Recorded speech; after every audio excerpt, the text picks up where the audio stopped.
오늘 본문은 이제 다시 남유다 왕조의 이야기가 시작됩니다. 오늘 본문이 시작되는 32절, 33절 말씀부터 보겠습니다.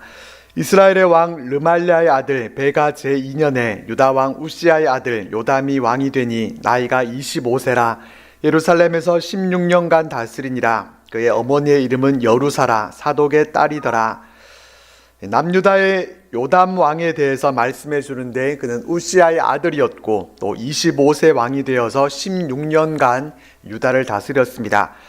요담의 아버지 우시아 왕은 앞에서 우리가 봤던 것처럼 나병 환자가 돼서 별궁에 갇혀 있었습니다. 그래서 4년 정도의 시간은 아버지 우시아가 살아있는 동안에 섭정 왕으로 나라를 다스렸을 것입니다. 그는 어떻게 행했는가 하면은 우시아의 모든 행위대로 여호와께서 보시기에 정직히 행했다라고 말씀합니다. 그렇지만 이 요담 왕 역시 산당은 제거하지 못합니다. 이제 유다는 산당을 제거하는 일은 아무도 엄두를 내지 못할 정도로 그렇게 되어버렸습니다. 우상 숭배가 삶이 되어버렸습니다. 요담이 산당까지 제거하지 못한 것은 아쉽기는 하지만은 그래도 하나님 보시기에 정직히 행했다라는 것만 해도 북이스라엘의 왕들과 비교하면은 너무나 잘한 것입니다. 요담이 이룬 이 업적 가운데서 하나는 35절 하반절에 나온 것처럼 여호와의 성전의 윗문을 건축했다는 것입니다. 성전 윗문은 성전 내부로 더 가까이 들어가는 그런 상층부 통로의 문이거나 또 성전 북쪽 높은 지역에 접근하는 그런 문이거나 또 성전과 왕궁을 연결하는 그 구조의 문일 것으로 이렇게 여겼습니다. 그러니까 그냥 문짝 하나를 달았다라는 이런 정도가 아니라 성전 접근 구조 전체를 개선하는 그런 큰 공사였을 것으로 이렇게 추측합니다. 왜 성전 윗문을 건축했겠습니까? 성전 중심의 신앙을 강화하려고 하는 그러한 의지가 있었기 때문일 것입니다. 그의 아버지 우시아가 성전에서 자신이 교만하게 행함을 통해서 나병에 걸린 것을 아들 요담은 누구보다도 잘 알고 있었습니다. 그런 그는 하나님을 경외하면서 성전 중심의 신앙을 회복하려고 하는 그런 마음이 누구보다도 강했을 것입니다. 그래서 그는 왕으로서 군사적으로 행정적으로 어떠한 다른 일들보다도 하나님의 성전에 대한 일을 가장 우선시 여기면서 그렇게 일을 했던 것입니다. 또 역대기 말씀을 보면은 성벽을 증축하고 또 진영을 견고하게 하는 그런 업적도 남겼습니다. 근데 37절 말씀을 보면은 그때 여호와께서 비로소 아람 왕 르신과 르말랴의 아들 베가를 보내어 유다를 치게 하셨더라 라고 되어 있습니다. 요담이 성전 수리도 하고 좋은 왕이 없다면은 하나님께서 복을 주셔야 될 텐데 이 말씀이 잘 이해가 되지 않을 수 있습니다. 37절 말씀을 세번역 성경으로 보면은 이때부터 주님께서는 유다를 치기 시작하셨다 이렇게 되어 있습니다. 그러니까 아람이 유다를 치게 된 것은 요담은 선한 왕이었지만은 백성은 여전히 죄가 남아 있었고 또 개혁은 미완성 상태였습니다. 하나님은 주변 나라를 통해서 경고의 채찍을 들기 시작하신 것입니다. 요담의 통치 때에 점점 그렇게 시작이 돼서 실제로 이제 그의 아들 아하스 때에 가서 대대적인 아람의 공격이 있게 됩니다. 여기서 보게 되는 것은 왕이 선하다고 해도 백성들이 따라주지 않게 되면 그 나라의 영적 회복이 제한된다는 사실입니다. 백성들의 영적인 기초가 무너진 그런 상태에서는 선한 왕의 그러한 지도자의 통치만으로는 평안이 지속될 수 없다는 것을 볼 수 있습니다. 공동체 전체의 신앙 회복이 중요한 것입니다. 하나님은 요담 왕의 그 선한 행위만 보시는 것이 아니라 유다 백성들 전체의 그 영적 상태를 중요하게 보고 계시는 것입니다. 그렇게 우리는 우리의 신앙만 챙길 것이 아니라 우리가 속해 있는 공동체를 위해서 우리 자신의 신앙을 챙기는 것은 물론이고 함께 하나님의 은혜 안에 지어져 갈 수 있도록 우리는 이를 위해서 기도해야 할 것입니다. 하나님은 믿음으로 하나 되는 귀한 공동체 전체의 그 모습을 귀하게 여기시고 그 공동체, 그 나라 위에 은혜와 복을 베풀어 주실 것입니다. 이제 16장으로 넘어가겠습니다. 이 16장은 남유다 12번째 왕 요담의 아들 아하스에 대해서 말씀해 줍니다. 2절 말씀 보면은 아하스가 왕이 될 때 나이가 20세라 예루살렘에서 16년간 다스렸으나 그의 조상 다윗과 같지 아니하여 그의 하나님 여호와께서 보시기에 정직히 행하지 아니하고 라고 말씀해 주고 있습니다. 아하스는 남유다의 모든 왕들 중에서 가장 악한 왕으로 평가를 받게 됩니다. 그의 손자 므낫세도 아주 악한 왕이었지만은 그래도 이 므낫세는 하나님의 징계를 받고 난 후에 말년에 회개하는 그런 모습을 보였습니다. 그러나 아하스는 끝까지 악한 일을 행하고 회개하지 않았습니다. 아하스는 다윗과 같지 않았고 또 하나님 보시기에 정직히 행하지도 않았습니다. 그는 이스라엘의 여러 왕의 길로 행했습니다. 이 정도에서 그치지 않고 3절 하반절을 보면은 그는 이방 사람들의 가증한 일, 자신의 아들을 제물로 바쳤던 이 암몬 사람들의 가증한 일까지 따라하게 됩니다. 가나안 족속들이 쫓겨나게 된 것이 그런 그들의 악한 행위 때문이었었는데 아하스는 택함받은 나라의 왕이면서도 이 같은 악행을 저지른 것은 자신과 나라를 망치려고 작정한 것이었습니다. 그리고 4절 말씀에서는 또 산당들과 작은 산 위와 모든 푸른 나무 아래에서 제사를 드리며 분향하였더라 라고 말씀합니다. 산당과 작은 산과 푸른 나무는 이 가나안 사람들이 우상 숭배를 할 때의 장소, 그들의 모습을 그대로 표현한 것입니다. 아하스는 할 수 있는 대로 모든 우상 숭배를 유다에 끌어온 그런 사람입니다. 마치 하나님을 모르는 자처럼 우상 숭배에 아주 적극적인 그런 왕이었습니다. 어쩌다가 그가 그렇게 우상 숭배에 빠지게 됐겠습니까? 이 아하스 때에는 이사야 선지자가 활동하던 때였습니다. 이사야는 이 아하스 왕에게 이방을 의지하지 말고 또 우상을 숭배하지 말 것에 대해서 거듭해서 강조하면서 또 경고했었습니다. 그러니까 아하스가 타락한 원인은 하나님의 말씀과 계시가 없어서 그랬던 것은 아니었습니다. 말씀은 있었지만은 문제는 그가 하나님의 말씀을 듣지 않고 귀를 닫아버렸기 때문이었습니다. 귀가 닫혀버리니까 그와 같이 타락의 길로 빠져든 것입니다. 사탄은 이와 같이 우리의 귀를 닫게 만들어 버립니다. 수없이 많은 하나님의 말씀이 넘쳐나는 그런 시대를 우리가 살아가고 있지만은 귀를 닫아버리고 하나님의 말씀에 귀 기울이지 않는다면은 결국은 이 아하스와 같은 길을 가게 되는 것입니다. 그렇게 우리는 이와 같이 되지 않도록 하나님의 말씀을 귀 기울여 듣는 귀를 달라고 기도할 수 있기를 바랍니다. 말씀에 반응하는 믿음, 말씀을 듣고 순종하는 그런 믿음이 되어서 그 믿음으로 승리하실 수 있기를 바랍니다. 5절 말씀입니다. 이때 아람의 왕 르신과 이스라엘의 왕 르말랴의 아들 베가가 예루살렘에 올라와서 싸우려 하여 아하스를 애워쌌으나 능히 이기지 못하니라. 앞에서 아하스의 아버지 요담 때에 아람이 유다를 치기 시작했다라고 했었는데 이제 본격적인 공격을 받게 됩니다.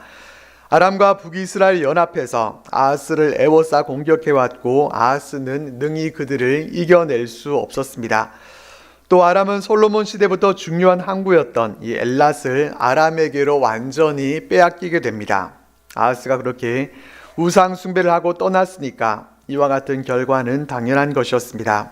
그렇지만 그런 중에도 또 감사한 것은 예루살렘만큼은 함락되지 않습니다. 하나님은 다윗과 맺은 언약 때문에 예루살렘은 보호해 주셨습니다. 그렇다고 하면은 그때라도 좀 깨닫고 돌이키면 될 텐데 아하스는 깨닫지 못하고 어떻게 하는가 하면은 7절 말씀입니다.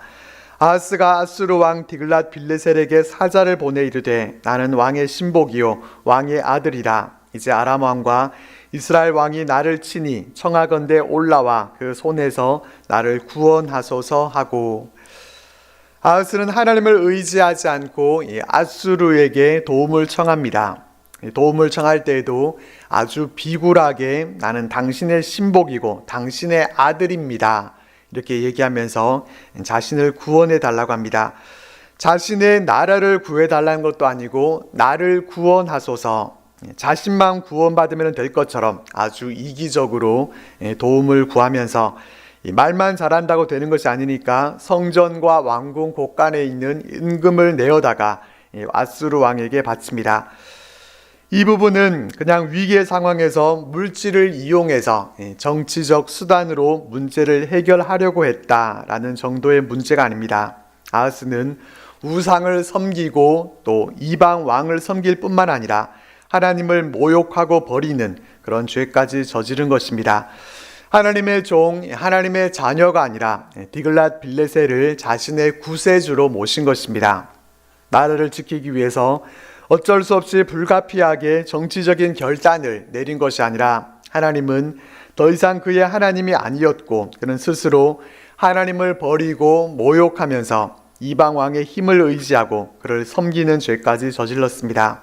우리는 어떤 위기의 순간에서도 우리가 하나님의 자녀라는 이 사실만큼은 잊어버리거나 또 포기해버려서는 안 됩니다. 하나님의 자녀로 산다는 것은 세상의 그 어떤 직함보다도 명예로운 것입니다. 우리는 위급하다고 해서 세상의 다른 어떤 것을 우리가 잠시라도 의지할 것이 아니라 평생에 하나님의 자녀로서 아버지 하나님만 모시고 섬기면서 살아가실 수 있기를 바랍니다. 아하스가 그렇게 도움을 요청하니까 아수르 왕은 그 청을 듣고 즉각적으로 행동합니다. 아수르 왕은 아람의 수도 다메섹을 칩니다. 그가 원했던 땅을 빼앗고 또 그리고 그 백성들을 사로잡아 가고 또 아람 왕 르신을 죽입니다. 선정과 왕궁의 금은 보물들을 바쳐서 아람을 치는 데 성공을 거둬서 아하스는 이제 숨통이 트였을 것입니다. 숨통이 트인 아하스는 그 다음에 어떻게 하는가 하면은 10절 말씀 전반절을 보면 아하스는 아수르의 도움으로 아람과 북이스라엘의 연합군의 그 공격으로부터 보호받은 것에 대한 감사를 표하기 위해서 당시 아람을 정복하고 아람의 수도 다메섹에 진치고 있던 이 아수르 왕을 찾아갑니다. 앞에서 아하스가 이 아수르 왕에게 자신은 당신의 신복이고 나는 당신의 아들입니다 이렇게 했었으니까 이제 자신이 섬기고 있는 그 주군을 뵈러 간 것입니다. 거기서 그는 무엇을 받는가 하면은 다메섹에 있는 제단을 보게 됩니다. 거기 있는 제단을 봤더니 유다에서는 보지 못했던 아주 뭔가 신기하고 또 장엄하고 멋진 그런 모습이 있었던 것 같습니다. 아마도 휘황찬란하게 만들어진 그런 모습을 봤을 것입니다. 예루살렘 성전의 제단과는 비교가 됐을 것이고, 그렇지만 하나님이 왜 성전과 제단을 화려하고 그렇게 휘황찬란하게 만들라고 하지 않으셨겠습니까? 이유가 있기 때문이었습니다. 잘 꾸며진 성전의 그 모습, 그 화려한 모습만 보지 말고 신령과 진정으로 하나님께 예배드리는 것, 그것이 중요했기 때문입니다. 아하스는 이런 본질적인 부분은 생각지도 않고 그저 안목의 정욕을 따라서 육신의 눈으로 보기에 더 화려하고 멋진 것을 보고서 부러워한 것입니다. 그래서 그걸 보고서는 그 제단의 모든 구조와 또 제도의 양식을 그려서 제사장 우리야에게로 보냅니다. 그와 같이 만들라고 지시를 내립니다. 그는 말도 되지 않는 그런 지시를 했습니다. 하나님의 성전은 하나님께서 친히 다 설계를 하셨고 또 하나님의 명하신 대로 만들어졌는데 그것을 자기 생각대로 그냥 고쳐 만드는 것만 해도 분명히 잘못된 모습인데 이방 나라의 제단을 보고서 유다에도 그렇게 만들도록 지시한 것입니다.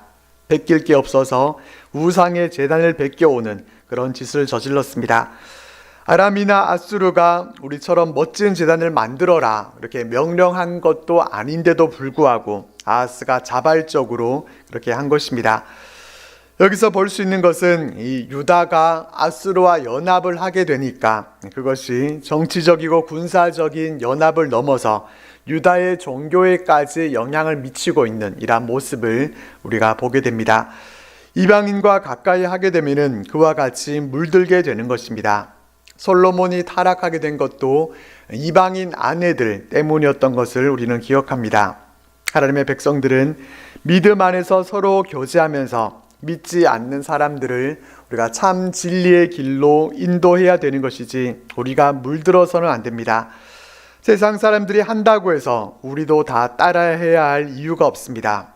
우리는 세속에 물드는 그런 사람들이 아니라 세상 가운데 복음으로 물들이는 그런 사람들이 되어야 할 것입니다. 11절 말씀입니다. 아하스 왕이 다메섹에서 돌아오기 전에 제사장 우리야가 아하스 왕이 다메섹에서 보낸 대로 모두 행하여 제사장 우리야가 제단을 만든지라. 아하스는 다메섹에 갔다가 얼마 만에 돌아왔는지는 모르지만은 왕이 돌아오기 전에 제사장 우리야는 왕이 다메섹에서 보낸 대로 이방의 제단을 만들었습니다. 제사장 우리야도 참 기가 막힌 사람입니다. 왕에게는 얼마나 충성된지 이 왕의 명령대로 이방의 제단을 만들었습니다. 그는 하나님의 성전을 섬기는 제사장입니다. 그런데도 그는 왕의 명령에 아무런 저항도 없이 이방의 제단을 만드는 짓을 합니다. 아하스만이 아니라 이 우리야도 죄가 있는 것이고 이것을 보면은 아하스만이 문제가 아니었다라는 것을 우리가 알 수가 있습니다. 유다 백성들은 모두 하나님을 잘 섬기는데 아하스만 유별나게 악한 사람이었던 것이 아니라 백성들도 제사장도 모두가 다 부패해 있었던 것입니다. 우리는 앞에 있는 내용에서 이 아하스의 할아버지가 되는 우시야 왕이 스스로 하나님께 분향을 드리다가 나병에 걸린 모습을 봤었습니다. 당시에 우시야 왕이 성전에 들어가서 분향하려고 할 때 어떤 일이 있었는가 하면은 용맹한 제사장 80명이 따라 들어가서 이 우시야 왕이 분향하지 못하도록 막았습니다. 왕을 막아선다고 하는 것은 목숨을 건 그런 일이었지만은 그들은 목숨을 걸고 그렇게 했습니다. 그때 그렇게 목숨을 걸고 하나님의 말씀에 바로 서서 왕의 불의한 행동을 막아서는 그런 제사장들이 있었기 때문에 우시야가 비록 나병에 걸리기는 했지만은 생명은 보존할 수가 있었고 또 나라도 망하지 않을 수 있었습니다. 80명의 제사장과 같은 그런 모습이 있어야 했지만은 우리야는 막아선 것이 아니라 잘못된 명령에도 그대로 수행했습니다. 16절 말씀에도 보면은 제사장 우리야가 아하스 왕의 모든 명령대로 행하였더라 라고 말씀해 줍니다. 하나님을 떠난 이 아하스가 무슨 제대로 된 명령을 내렸겠습니까? 잘못된 모든 명령에도 그는 그렇게 행했습니다. 여기서 우리는 하나님의 말씀보다 사람의 말이 앞서게 될 때 문제가 된다는 것을 깨닫게 됩니다. 그는 제사장이었기 때문에 아무리 왕이라고 해도 왕의 명령대로가 아니라 하나님의 말씀을 기준으로 판단해야 했습니다. 우리는 어떻습니까? 우리는 우리야와는 다른지 모르겠습니다. 우리는 하나님의 말씀보다 사람의 말을 더 앞세울 때가 있지는 않습니까? 우리가 무엇을 결정하게 될 때 그 판단의 기준은 무엇입니까? 하나님의 말씀을 우리 판단의 기준으로 삼고 있습니까? 우리는 우리야를 통해서 우리의 모습을 돌아보면서 하나님의 말씀대로 하나님의 말씀에 순종하면서 살아갈 수 있기를 바랍니다. 12절에서 14절까지의 말씀입니다. 왕이 다메섹에서 돌아와 제단을 보고 제단 앞에 나아가 그 위에 제사를 드리되 자기의 번제물과 소제물을 불사르고 또 전제물을 붓고 수은제 짐승의 피를 제단에 뿌리고 또 여호와의 앞 곧 성전 앞에 있던 놋제단을 새 제단과 여호와의 성전 사이에 옮겨다가 그 제단 북쪽에 그것을 두니라. 아하스가 다메섹에서 돌아보니까 자신이 명령한 대로 다메섹에서 봤던 그 제단이 잘 만들어져 있었습니다. 그 모습을 보고서 뿌듯한 마음이 있었을 것입니다. 그는 뿌듯해하면서 그 제단 앞에 나아가서 그 위에 제사를 드립니다. 예루살렘 성전 안에 이방의 제단이 세워지고 그곳에서 제사를 드리기는 하는데 이것이 도대체 누구에게 드리는 제사인지 알 수가 없습니다. 건물은 하나님의 성전이지만은 제단은 이방의 것이고 또 거기서 제사를 드린다고 하는데 성전 앞에 있던 놋제단도 마음대로 옮겨버립니다. 그리고 15절 말씀을 보면은 아하스는 우리아에게 이렇게 명령합니다. 아침 번제물과 저녁 소제물과 왕의 번제물과 그 소제물과 모든 국민의 번제물과 그 소제물과 전제물을 다 이 큰 제단 위에 불사르고 또 번제물의 피와 다른 제물의 피를 다 그 위에 뿌리라. 오직 놋제단은 내가 주께 여쭐 일에만 쓰게 하라. 아하스는 모든 땅의 백성에게 새로운 제단에서 제물을 드리라고 명령한 것을 보면은 그 제단이 컸다는 것을 알 수 있습니다. 예루살렘 성전의 놋제단은 한 번에 제물을 드리기에는 그 크기가 충분하지가 않았었는데 15절 말씀에 이 큰 제단 이렇게 언급된 것을 보면은 새롭게 만든 이방의 신전의 그 제단을 본떠서 만든 이 제단은 아주 대용량 사이즈였던 것 같습니다. 아하스는 이제 이 큰 제단을 사용해서 제사를 드리고 기존에 있던 놋제단은 오직 하나님께 여쭐 일에만 쓰게 하라, 이런 명령을 내립니다. 이것은 하나님의 권위를 철저하게 무너뜨리는 행위였습니다. 제단은 원래 하나님의 뜻을 여쭐 때 쓰는 것이 아니라 죄를 자복하고 또 하나님께 감사드릴 때 필요한 것입니다. 게다가 왕은 대제사장이나 선지자를 통해서 주어지는 하나님의 말씀을 들어야지 직접 제단에서 여쭤보는 일을 하는 게 아닙니다. 그는 하나님의 뜻을 정말 여쭤보고 하나님 앞에 나아가겠다고 한 것이 아니라 이 놋제단을 오직 자신만을 위해서 쓰겠다, 이렇게 선언하고 있는 것이고 또 자신의 뜻을 이루기 위해서 놋제단을 그저 점치는 용도로 쓰겠다는 것입니다. 이렇게 죄인들의 목적은 오직 자신의 만족에 있습니다. 하나님을 생각하고 또 하나님의 뜻을 구하는 것이 아니라 자신을 위해서 자신이 만족함을 누리려고 자기 마음대로 합니다. 우리는 우리 자신이 만족하기 위해서 내 뜻대로 뭔가를 하려고 하는 것이 아니라 하나님 앞에서 내가 하려는 행위가 바른 것인지를 잘 점검해 봐야 합니다. 그리고 우리가 경계해야 하는 것 가운데 하나는 하나님과 우상을 함께 섬기는 것입니다. 하나님의 것과 우상의 것이 혼합되어 있는 이 모습은 도대체가 어떤 신앙인지 알 수가 없습니다. 아하스는 우상을 섬기면서도 하나님을 완전히 또 버린 것은 아니었습니다. 성전도 그대로 있었고 또 제사장들도 그대로 있었습니다. 다만 그는 15절 말씀에 오직 놋제단은 내가 주께 여쭐 일에만 쓰게 하라, 그렇게 말한 것처럼 하나님은 그저 자신이 필요한 때만 찾는 분 중에 하나가 되고 말았습니다. 얼마나 망령된 행동인지 모릅니다. 그의 망령된 행동은 17절과 18절 말씀에도 이어집니다.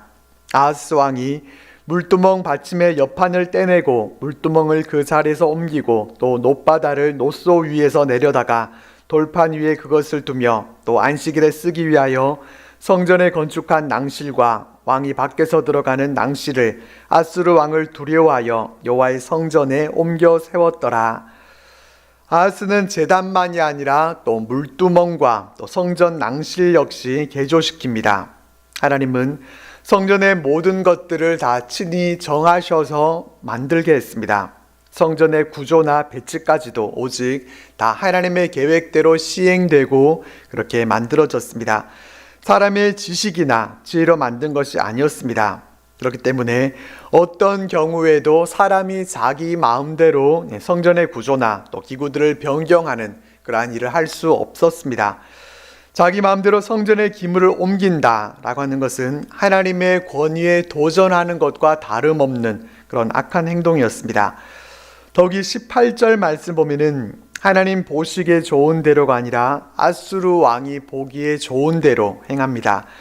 자신이 아수르의 충실한 신하라는 것을 표현하기 위해서 아수르의 종교를 모방하고 또 정치적 관계에서 곤란한 일이 벌어지지 않도록 성전도 개조하고 그 안에 기물들도 바꾼 것입니다. 결국 하나님께 대한 신앙을 아수르의 종교와 혼합을 시켜서 이 유다를 아수르와 구별되지 않는, 마치 유다가 아수르에 속해 있는 한 지역과 같이 그렇게 만들어 버린 것입니다. 그는 정말 두려워해야 할 하나님은 두려워하지 않고 이 아수르 왕은 두려워했습니다. 하나님의 진노와 심판은 두려워하지 않으면서 아수르 왕이 보물을 빼앗아가고 또 자신의 왕위를 끌어내리지는 않을지를 두려워했습니다. 우리는 정말로 두려워해야 하는 것이 무엇인지를 바로 알아야 합니다. 우리가 정말 두려워해야 할 분은 하나님이십니다. 두려워해야 할 분은 두려워하지 않고 엉뚱한 것을 두려워하는 것은 잘못된 모습입니다. 우리는 오직 하나님을 경외하는 참된 하나님의 자녀들로 살아가실 수 있기를 바랍니다. 아하스의 이러한 타락으로 인해서 유다의 형편은 더 고통스러워졌습니다. 그는 타락한 세상의 종교와 문화를 무분별하게 도입했고 또 반드시 지켜야 할 거룩한 것을 함부로 변질시켰습니다. 우리도 이런 잘못을 저지르고 있지는 않은지를 돌아봐야 합니다. 사람들이 좋아하고 또 효율적이라고 해서 세상의 것들을 교회 안으로 끌어들이고 있지는 않은지 우리는 돌아봐야 합니다. 답답하고 시대에 뒤처지고 또 복잡하다는 이유로 반드시 지켜야 하는 것을 함부로 없애고 있지는 않은지 우리는 또 돌아봐야 합니다. 우리는 거부할 것에 대해서는 거부해야 하고 또 지켜내야 하는 것은 지켜낼 수 있어야 합니다. 이렇게 하는 데는 하나님의 지혜가 필요하고 또 하나님의 말씀이 우리의 기준이 되어야 합니다. 우리 오늘도 우리 삶의 기준이 되는 하나님의 말씀 위에 굳게 서서 변함없이 하나님만 섬기고 또 그 법 안에서 살아가는 우리 모두의 삶이 되시기를 바랍니다.